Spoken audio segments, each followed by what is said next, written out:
திமுக அரசு இந்துக்களுக்கு எதிரான அரசு என தொடர்ந்து குற்றம் சாட்டப்பட்டு வருகிறது.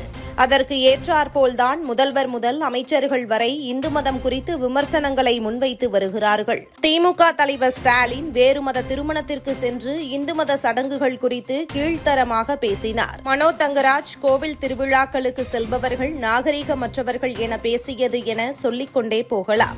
இந்த நிலையில் இந்து மக்களின் தலையில் பேரிடியை இறக்கியுள்ளது மாணவர்களுக்கு வழங்கப்படும் ஜாதி சான்றிதழில் ஹிந்து என்ற பெயரை நீக்கியுள்ளது.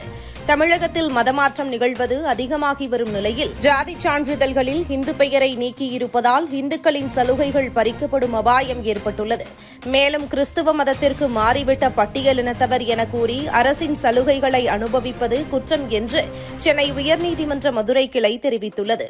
இந்து பெயரை வைத்துக் கொண்டு கிறிஸ்தவ வழிபாட்டு முறைகளை பின்பற்றியும் பல பேர் அரசு ஊழியர்களாகவும் இருக்கிறார்கள். எனவே இந்த தீர்ப்பை அடிப்படையாக வைத்து இன்னும் பல வழக்குகள் முறையிட இருக்கிறார்களா? இதற்கிடையேதான் இந்து என்ற பெயரை நீக்கியிருக்கிறது தமிழக அரசு என்ற குற்றச்சாட்டுகள் எழுந்துள்ளது. தமிழகத்தில் பள்ளி கல்லூரி மாணவர்களுக்கு வழங்கப்படும் ஜாதி சான்றிதழில் மதத்தை குறிக்கும் ஹிந்து என்ற வார்த்தை நீக்கப்பட்டுள்ளது. இதனால் குழப்பமும் ஏற்பட்டுள்ளது. பள்ளிகளில் ஜாதி மதம் கூடாது என வலியுறுத்தப்பட்டாலும் அரசு சலுகைகள் திட்டங்கள் வழங்குவதில் ஜாதி மதம் பின்பற்றப்படுகிறது. இதனால் பள்ளி கல்லூரிகளில் மாணவர்களுக்கு ஜாதி சான்றிதழ் தவிர்க்க முடியாதது. இச்சான்றுகளில் ஹிந்து மறவர், ஹிந்து வேளாளர், ஹிந்து நாடார் என ஜாதிக்கு முன் ஹிந்து என்ற வார்த்தை இடம்பெறும். ஆனால் தற்போது ஆன்லைன் வழியாக பெறப்படும் சான்றிதழ்களில் நேரடியாக ஜாதி பெயர் அது பிற்படுத்தப்பட்ட பிரிவா மிகவும் பிற்படுத்தப்பட்ட பிரிவா என மட்டுமே குறிப்பிடப்படுகிறது.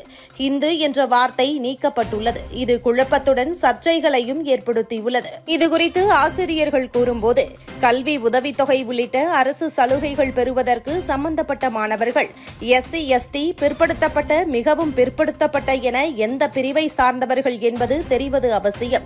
குறிப்பாக ஹிந்து வன்னியர் என்பது டிஎன்சி பிரிவில் வரும், கிறிஸ்தவ வன்னியர் என்பது பிசி பிரிவில் வரும். மாணவர்களின் டிசியிலும் ஜாதி பெயர் குறிப்பிடப்படாமல் அந்த இடத்தில் refer to original community certificate என குறிப்பிடப்பட்டுள்ளது. இந்த நிலையில் ஜாதி சான்றிதழில் ஹிந்து என்ற வார்த்தையும் இடம்பெறாததால் மாணவர் எந்த பிரிவை சேர்ந்தவர் என்று தெரிந்து கொள்வதில் குழப்பம் ஏற்படுகிறது என்றனர்.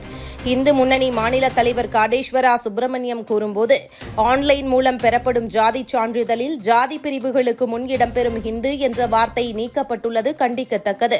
இது மிகவும் அபாயகரமான விஷயம். ஒட்டுமொத்தமாக இந்துக்களுடைய உரிமைகளை தட்டிப்பறிப்பதாகும். நிர்வாக ரீதியாக குளறுபடி ஏற்படும், இந்துக்களின் சலுகைகள் பறிக்கப்படும் அபாயம் ஏற்படும் என்றார். இந்து மக்கள் கட்சி மதுரை மாவட்ட தலைவர் சோலைக்கண்ணன் கூறும்போது, திமுக ஆட்சியில் இந்துக்களுக்கு எதிரான நடவடிக்கை தொடர்கிறது என்பதற்கு இதுவே சிறந்த உதாரணம். இந்து மதத்திற்கு உட்பட்ட ஜாதிகள் வேண்டும், ஆனால் அந்த மதம் வேண்டாமா? ஓட்டுகளுக்காக பிற மதங்களை தூக்கி பிடிக்கும் திமுக அரசுக்கு இந்து மதம் மீது மட்டும் ஏன் இவ்வளவு வன்மம்? இது கண்டிக்கத்தக்கது என்றார். மேலும் விடுதலை சிறுத்தைகள் கட்சியின் தலைவர் திருமாவளவனின் வழிபாட்டு முறைகள் குறித்தும் தற்போது விவாதப் பொருளாக மாறியுள்ளது. இதுபோன்ற முக்கிய நிகழ்வுகள், அரசியல் தகவல்களை ஆழமாக மாறுபட்ட கோணத்திலும் அறிந்து கொள்ள மறக்காமல் உங்கள் TNS24 டிஜிட்டல் பக்கத்தை பின்பற்றிக் கொள்ளவும். உங்கள் ஒவ்வொரு ஆதரவும் இதுபோன்ற பல நிகழ்வுகளின் பின்னணியை அறிய உதவும்.